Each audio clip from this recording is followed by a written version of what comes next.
So the Minister for Education, Dr. Allison, is with us, and my claim to fame is when I saw you in Timor the other day, you reached out, you shook my hand, and I did it. Yeah. And I thought, that's the first person I'm shaking hands with. I know it's strange, and if there's a doctor saying that, well, we must be all right. Seriously though, we are living suddenly in this completely different world. We thought we were talking to you with all this 2 metre distancing and how we talked about it, how you couldn't get too many pupils into school.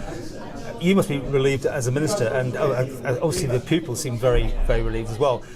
Tell us though, is this really going to work out in practice? Because there's still going to be concerns, aren't there? There are. I think we're in an incredibly fortunate situation on the Isle of Man, which is down to the Isle of Man people clubbing together, working together to suppress the spread of the virus.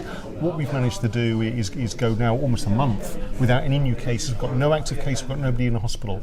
So because of that, last Thursday the Chief Minister made the announcement to get rid of social distancing. It's no longer needed on medical advice, and that's the game changer for schools, because now we can actually get everyone back who wants to come back to school. There will be apprehension.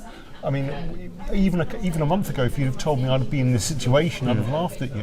This is because of the strength of the Manx people we've got here. But now we need to build up that confidence and try to get rid of some of that fear. We need to be responsible, we need to be alert, and we need to know the risks there. So, as you probably saw coming into school, you're washing your hands, not coughing over each other. If you're unwell, don't come into the building in the first place.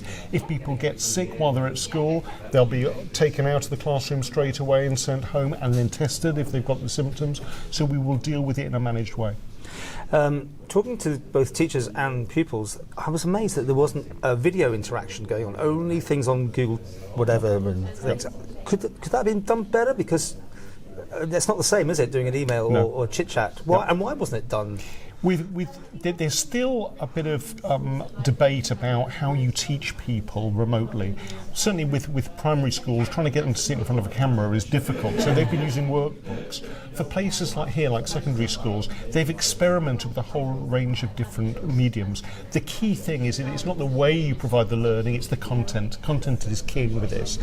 There were also some concerns right at the start of this in terms of confidentiality. We had some horrible things going on with Zoom at one point because of security issues.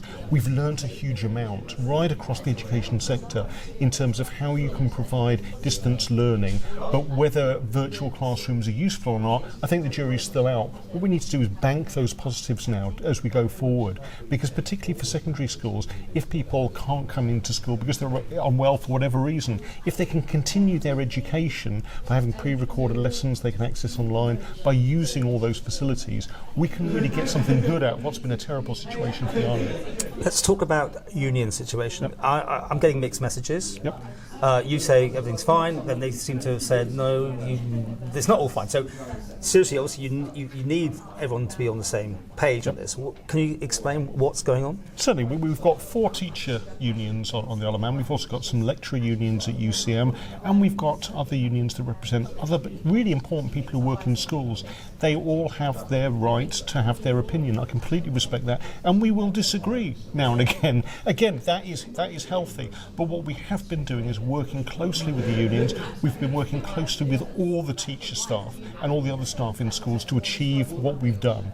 What we're doing today is opening all schools for those people in the hubs, but from Monday we will get every child who wants to come back to school into their school. We've been working with the teachers over the last couple of days to get that, to deal with any problems they may find, and to get that consensus to move forward. But in terms of the unions, yes, we do have our disagreements on a range of different issues, but I, as Minister, am saying that I'm going to work with all the staff and their representatives moving forward. Okay, but you took over an issue about the pay and all that before, way back. Has that been parked, or is that still ongoing? That has been parked, so you're quite right. There was a disagreement about pay and conditions, which had gone on for about 18 months. When the coronavirus hit the island and we declared a state of emergency, I talked to all the unions and said, we need to park that. We need to work together to get us through this period. But as soon as the state of emergency is lifted, we will recommence those negotiations. And that's exactly what we will do. Nothing's been thrown away, nothing's been abandoned. We will pick off where we left in terms of constructive dialogue with all the teachers' representatives to move forward. And once we'd lost this 2 metre thing, did that take away all the concerns about safety, or are there still issues outstanding? The concerns about safety remain there, but getting rid of social distancing, as the Chief Minister announced last week, is a game changer for schools. If we'd have had 2 metres, and we worked through all this with teachers who literally went round with doing risk assessments with a tape measure, with 2 metres we could get about 25% of pupils back. With 1 metre, only 50% of people could come back, and this is the experience that they've had in England. But when we're in a position where we cannot see any virus on our island, then we can move to get rid of social distancing, and then we can get everyone back, and they can come back to a more natural environment. I've talked to parents who didn't want to send their children back to school if they couldn't give their teacher a hug, if they couldn't hold the hands of their classmates, because it would be a very alien environment for young people. Now we can do that. Quickly, while I've got you here, a new school, Castle Rushen, looks like it's, well, you got the playing fields through and all that sort of thing. You must be delighted with that. Absolutely. Is the school in there, is everything okay for that replacement? It is. What we're doing now is working in terms of the design brief of it, and I think things have changed because we've looked at the experience of living through coronavirus. And we're building probably the first post-COVID school in the British Isles. Do we need to learn some of those lessons in terms of flexible space, in terms of the ability for people to be able to move around safely a large building? So I've already had discussions with Treasury about the budget for the school. We'll be looking at the design of it, and then going out to the students themselves, their teachers, and the local community in the south to get the best scheme for them. When's it likely to be started and finished? We're hoping to start the school build probably in 2022 and then finish it by 2025 and get the first students back in there. And with another thing on, the flumes, water flumes, that we call those things. How are we looking? Yeah, I mean the development of the NSC and the remedial work that has gone there, I apologise that it's taken so long you've to taken get over, that back. to be fair. No, but even so, I think people need to apologise. There are lots of people who use the NSC. It's a national facility who haven't been able to use it fully for far too long. What we've been doing during the restrictions is actually catching up on the snagging list around the pool itself, which will reopen by the end of the month. The flumes themselves, we're doing a lot of work with the contractors and subcontractors to get a fix for them so they can be put up safely, they can actually be put back into operation during this summer. Now, I can't give you an exact date. We're currently working for September. I'd like to do it before that. September. This is really behind now. It is, and I apologise for that. It's been a complicated procedure to take the old flumes out, to get the new ones in, and a catalogue. I'm guessing the lawyers are involved as well. There are some.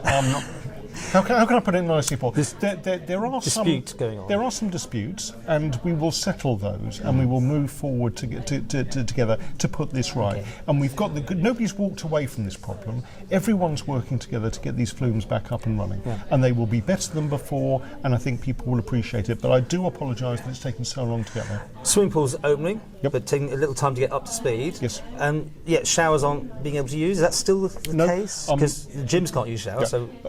Actually, from Monday, changing rooms can reopen. Right. Showers can reopen. In terms of the swimming pools themselves, now that we can reopen them, we need to check the water quality, send it off for detailed testing. Are you going to have extra stuff in it or something? We don't need to, actually. There's been some really good evidence about chlorine deactivating or killing the virus, so that's fine. But we need to make sure the water quality is okay for those pools that haven't been used for a while. Also, crucially, lifeguard training. They have a regular training of getting people out of the pool. Well, with social distancing, they haven't managed to do that for 3 months. So we've got to get people back to basic first aid. And so there is a bit of work to be done in terms of getting all the pools reopened, but we will get there. And certainly at the NSC, we're working towards getting some of the indoor facilities, the gym, the squash courts open as soon as we can, either this week or next week. But at the NSC, we still have the store for PPE, and so it's going to be a bit of a while until it's completely back to normal. Funny with your doctors, Hal, I'm sorry, I just wanted that people using Nobles, going to A&E and all those things, that if it's like everywhere else it went down, should people have the confidence to do that sort of thing? They have to, and talking to some of my medical colleagues, they've been really quite alarmed at people having things like strokes and not feeling able to come into Nobles because of fear and not wanting to bother people when they're extremely busy. I recognise that, but if you're unwell, you need treatment. And so what we're trying to do now is get that confidence back so that people can seek advice and seek help when they need. We've seen a massive decrease in the number of people going into Nobles, going into A&E, going to see their GP. That need hasn't gone away. And so now we need to try to open that up, get that confidence so people can get the help and advice that they need.